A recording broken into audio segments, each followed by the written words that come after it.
Takže zdravím všechny, já jsem Dany a vítám vás u dnešního videa. V tomto videu vám ukážu můj Minecraft server.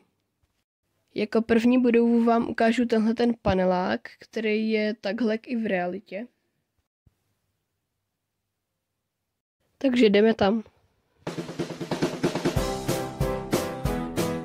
S bráchem jsme tu něco postavili, ale jsem za to zatím šťastný. Celý vnitřek je podle reality.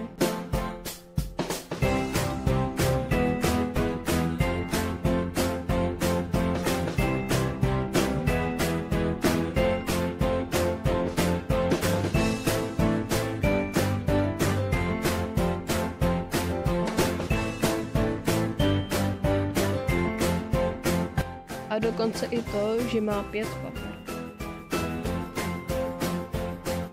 A potom, když tady sejdete dolů,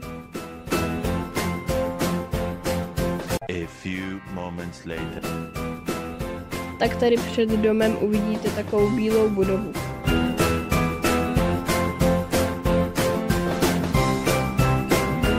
A ta bílá budova je obchod jménem Action.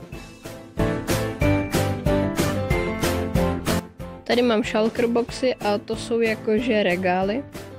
Potom tu mám takhle pokladny a tady mám košíky. A tam vzadu jsou záchody. Takže už je noc. Takže vám jdu ukázat takovou strašidelnou věcičku, kterou jsme postavili s bráchem. A je to podle reality. A pokud byste chtěli podrobnější informace o tady tomhletom, tak se koukněte na další video, který by už teď mělo být vydané. Tady máme takovýhle věcičky. Pak tady je plot a zatím potom budou taky budovy.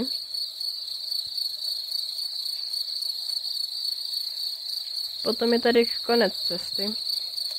Potom, když půjdete zpátky a půjdete tou druhou cestičkou,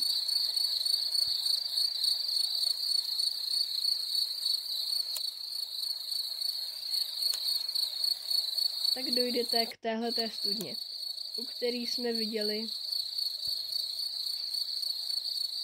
strašidlo.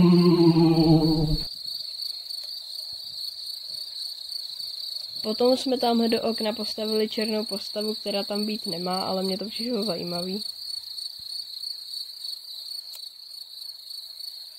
Ale tamhle ta černá postava, tak tu jsme v realitě viděli.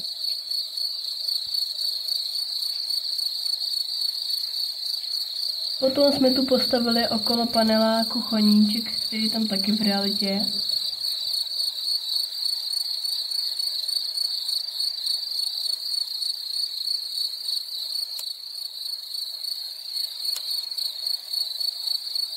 A potom tady takhle máme v plánu postavit školu, která tady taky v realitě je, ale nebudeme ji stavět podle reality, to by trvalo hodně dlouho.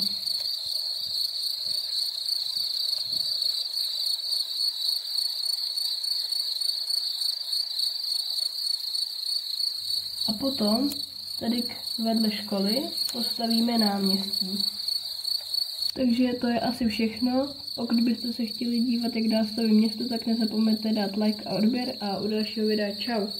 Ještě bych chtěl říct, že budou vycházet videa každou sobotu, občas ve středu a shorty nějak random. Kdyby nějaký video vyšlo později, tak se omlouvám.